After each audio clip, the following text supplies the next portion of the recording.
আসসালামু আলাইকুম, সবাইকে স্বাগত জানাচ্ছি শবে বরাত স্পেশাল রেসিপি 3 দেখার জন্য।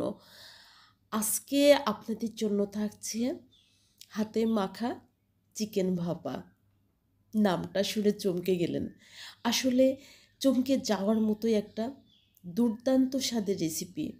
একবার যদি কখনোই বাসায় এভাবে হাতে মাখা চিকেন ভাপা করে খান, তাহলে আর কখনোই কোনো দিন চিকেন অন্যভাবে রান্না করতে চাইবেন না। কিভাবে রান্না করেছি চলুন দেখে নেওয়া যাক। এখানে দেখতেই পাচ্ছেন আমি চিকেন নিয়েছি আর নিয়েছি বাটা মশলা। তো আমি 2 টেবিল চামচ করে পেঁয়াজ আর রসুন বেটে নিয়েছি, 7-8টি শুকনো মরিচ বেটে নিয়েছি, আর নিয়েছি 1 টেবিল চামচ আদা বাটা, আর নিয়েছি জিরা বাটা 2 টেবিল চামচ। তো এখানে কিছু গুঁড়া মশলা আছে, আমি পরে অবশ্যই বলে দিব পরিমাণটা। প্রথমে ম্যারিনেট করে নিব চিকেনটা, আর ম্যারিনেট করে নেওয়ার জন্য সয়াবিন তেল দিয়ে দিচ্ছি পরিমাণ মতো। আমি 1.5 কেজি মতো চিকেন নিয়েছি। আর গুঁড়া মশলার মধ্যে আছে হলুদের গুঁড়া, আছে হচ্ছে সরি ভুলে যাচ্ছি, ধনিয়ার গুঁড়া, আর আস্ত মশলার মধ্যে আছে এলাচ, দারুচিনি, লং অবশ্য দিই না, তবে এই মাংসতে অবশ্যই লং দিতে হবে। দেখতে পাচ্ছেন আমি সব মশলা কিন্তু নিয়ে নিয়েছি, আর মশলাগুলো খুব ভালো করে একটা চামচের সাহায্যে মেখে নিতে হবে। চামচ দিয়ে মেখে নিতে হবে, এই জন্য বলছি যে অনেকেই হাতে যে মশলা মাখতে গেলে ঝাল লেগে যায়, যে কারণে চামচের সাহায্যে এভাবে মেখে নেবেন খুব ভালো করে। তো আমি এবার চিকেনগুলো দিয়ে দিচ্ছি, আর চিকেন দেওয়ার পরে যেটা করতে হবে, চিকেন কিন্তু খুব ভালো করে দেখতে পাচ্ছেন আমি মেখে নিয়েছি, অলরেডি মাখা হয়ে গিয়েছে, আর এই কাজটা করেছি আমি প্রায় 5 মিনিট ধরে। এবার আমি চুলায় দিয়ে দিয়েছি একটা ফ্রাই প্যান, আর দেওয়ার পরে চিকেনগুলো দিয়ে দিচ্ছি।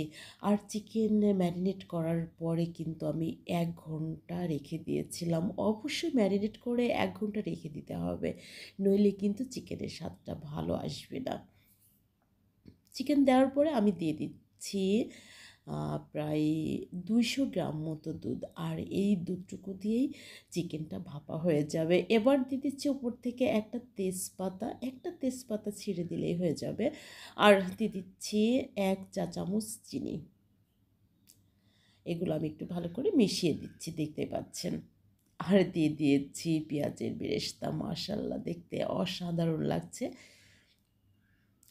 এবার এই যে হাই হিটে প্রথমে আমি 2 মিনিট রান্না করে নিব। 2 থেকে 3 মিনিট এভাবে বলক উঠে আসা পর্যন্ত রান্না করে নিতে হবে। এই যে দেখুন বলক চলে এসেছে। এবার আমি চুলাটা কতটুকু লো হিটে দেই সেটাও দেখিয়ে দিব। এবার দিয়ে দিচ্ছি রোস্টেড গরম মশলা পাউডার। এই পর্যায়ে গিয়ে রোস্টেড গরম মশলা পাউডার দিতে হবে, আর রোস্টেড গরম মশলা পাউডারটা কিন্তু অবশ্যই দিতে হবে।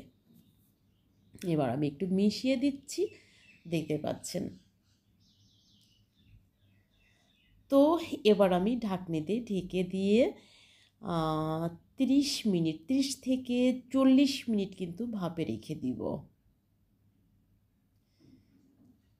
তো যাই হোক, দেখতে পাচ্ছেন আমার চিকেনটা কিন্তু আমি 30 থেকে 40 মিনিট ভাপে রেখে দিয়েছিলাম, আর রান্নাটা সম্পূর্ণ রেডি হয়ে গিয়েছে। কালারটা দেখেই তো বুঝতে পারছেন যে চিকেনটা কতটা মজাদার হতে পারে।